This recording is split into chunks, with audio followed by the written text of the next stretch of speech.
The things you go through in life can have a profound impact on your sense of self, your emotional well-being, and how you relate to others. If you've been kicked around a lot by life, the chances are good that you're carrying some baggage that is affecting you in many ways. Your painful past can affect your relationships, your mental health, your inner peace, and your ability to successfully navigate life's challenges. The hope in all that is that you can take all the crap that's been loaded on you your whole life and turn it into gold. I've read books and I've watched a lot of YouTube videos on surviving the hard knocks of life and coming out stronger and better. And I noticed a similarity in the advice that's given in any kind of healing and recovery program. There are actually 5 things that always seem to be mentioned, and this is what this topic is about. I'm sharing this so that you can turn your crap into gold. So if you're feeling beat up by life, pay attention. Here we go. Number 1, embrace self-love and self-compassion. You need to get to a place where you realize that you deserve love and respect. You realize that the abuse in your life is not your fault. The people who hurt you, they have problems. You're not the problem. It's not your fault. So stop blaming yourself and start taking care of you. Stop settling for less than you deserve. Be good to yourself. See yourself as a good person. I have friends who they've shared with me that they have self-esteem issues. They have low opinions of themselves, and they allow themselves to be trampled on again and again by various people throughout their lives. Now, this can sometimes be the result of childhood neglect or mistreatment. In fact, some of them have shared with me that they were abused as they were growing up. The thing that they need to do is to see themselves from God's perspective, so they can see themselves as someone valuable and loved and appreciated. I think women are especially hard on themselves. We beat ourselves up, and we don't forgive ourselves. We might be really good at forgiving other people, but when it comes to forgiving ourselves of our own mistakes, we're not good at that at all. Everything we do wrong, we beat ourselves up for. And women tend to focus on their flaws and their weaknesses, and we just need to be better to ourselves and start loving ourselves. We all have flaws, we all have weaknesses. So what? That's just part of being human. Love who you are. Appreciate your good qualities. If you can't see what your good qualities are, ask your friends to point out your strengths and then focus on those strengths. Make time for self-care. Take care of yourself. Do good things for yourself. Take time to nurture your well-being and don't feel like you're being selfish. It's not selfish, because love and compassion for others starts with love and compassion for yourself. So think of it that way. You're investing in something that you can then reflect onto others. Number 2 is learn how to set healthy boundaries. As long as you continue to sacrifice yourself and your time and your life to people who mistreat you, reject you, lie to you, gaslight you, and have no empathy or respect for you, you will never break free from the emotional torment that toxic people bring into your life. And you will never become your best self, and you will never live your best life. So get this in your head. It is okay to say no to people, places, and things that negatively affect your physical, mental, or emotional well-being. In fact, anything that makes you even the slightest bit uncomfortable, you have the right to say no to it. So stand up for that right. And if you're a reader, there are 2 books that can help you. One is titled Boundaries by Dr. Henry Cloud and Dr. John Townsend, and the other is titled Good Boundaries and Goodbyes by Lisa TerKeurst. Number 3 is find a healthy support system. Better yet, pray for one. because God is amazing, and you will be amazed by the people he sends into your life at just the right time when you're going through a painful situation. He did this for me recently.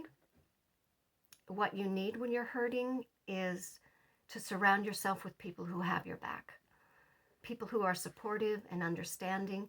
This is so important, and it is so empowering. The worst thing that you can do when you're hurting is to isolate yourself. So go to the gym and make friends. Take a class, join a study group, go to church. If you don't feel a connection at one church, try another.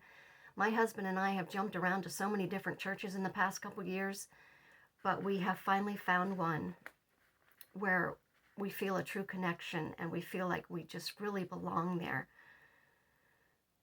It's everything we've been looking for in a church. It took us a long time to find it, but for me, it felt like coming home after a long journey. When I walk into that building, I see all these smiling faces, welcoming smiles. You know, I can literally feel the joy of the Lord in that place. I feel loved. I feel respected. I feel accepted. I even feel like they want me there. So be determined to find the people that God wants to make your support system when you need that. I mean, not just when you need that, but anytime. Because they are out there, but they're not going to come knocking on your door. You have to get out them and find them. You have to get out there and find them. Find the people who will lift you up, the ones that you will walk away from feeling totally encouraged and loved and accepted, the people who truly appreciate your unique qualities and they understand your worth. You deserve that, especially when you're hurting. Number 4 is learn how to forgive. I think that there are a lot of miserable people out there walking around carrying a heavy load of resentment. If you can think of forgiveness as something that you do for yourself, it might be a little easier to get to. Because when you don't forgive, you put yourself in a kind of prison. I talk a lot about forgiveness in my video titled Forgiveness, Trust, Anger, and Apologies. So you can go back and watch that video if you're dealing with a forgiveness issue. I very recently had to make a decision to forgive some people. And the way that I did that is I first sat down and I had a conversation with God about it, and I asked him to help me. And then I began to say out loud every day, I forgive. And then I'd fill in the blank. I did this every single day. Because when you speak something out, it tends to resonate in your mind. I remember my husband giving my daughter some advice about studying. He'd always say, don't just read silently, speak it out. When you speak out something, it manifests in your life. And there's a biblical reason for that, which I probably will talk about in another video, but just know that it's very powerful when you speak out. So say out loud, I forgive so-and-so. I also prayed for these people. I'm still praying for them. I pray specific prayers over people. If I know that they're having financial problems, I'll pray about that. If I know there's a health issue, I'll pray about that. It's not just an empty prayer. It's a deep, specific prayer for each person. And the thing about praying is you can't pray for people every day, specific prayers over their lives and still have resentment. The two don't go together. So prayer is very important when you're trying to forgive. And another thing that I did was I pushed out any kind of negative feelings or thoughts that I had about the hurtful situation or the people involved. I just kept pushing those thoughts and feelings out, all that, those things that you rehearse in your mind, the conversations, and I should have said this and I should have done that and that was so rude, and all that stuff needs to go. It just needs to go. You're not going to tolerate it anymore. Just lasso that stuff in and poof, out it goes. So when you do these things, you're going to reach a point of forgiveness. And a book that might help you if you're into reading is Lisa TerKeurst's book, Forgiving What You Can't Forget. I'm involved in a study of this right now with my church, my wonderful newfound church, um, with some wonderful, wonderful women. And those are the women that God brought into my life at just the right time on a topic that I actually needed it. I mean, really, God, amazing. So pray if you're in a situation where you need to forgive. He'll bring people into your life, and he'll bring that forgiveness if you do take those steps to make it happen. And number 5, the most exciting step. Use your experiences to be a light to others. This is the most exciting, empowering step. This is where you get to rise from the ashes and turn your crap into gold and become the person that God created you to be. But don't get to this step too soon. Don't push yourself to that, because you can't do this until you've reached a point of where you're feeling recovered and whole.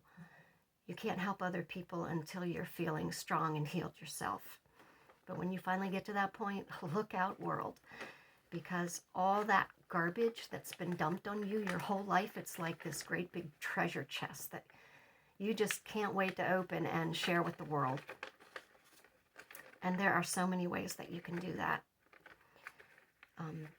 Start writing down your experiences, start journaling, write something for your church bulletin, write an essay and send it to the newspaper, write a speech and offer to give it at your church, start a blog, start a support group, or just attend one and share your experiences.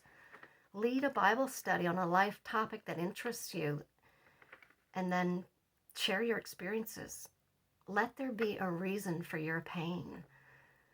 I was offered a weekly column and a position as a staff writer at one of our local newspapers because I sent some of my writing in and they published it. Exciting things are going to happen when you take this step. When you decide to be a light to others, your suffering was not for nothing. Your experiences and your life lessons have so much value. So start being a guiding light to others and offer that encouragement and that inspiration. And you don't need an educational degree. You've graduated from the School of Hard Knocks, and now it's time to get out there and get busy. Trust yourself.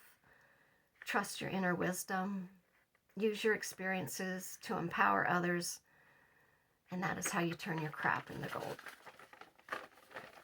And if you're feeling beat up by life and you can resonate with this, just know that there is something you can do to rise up and get your power back. So stay encouraged. Have a good week.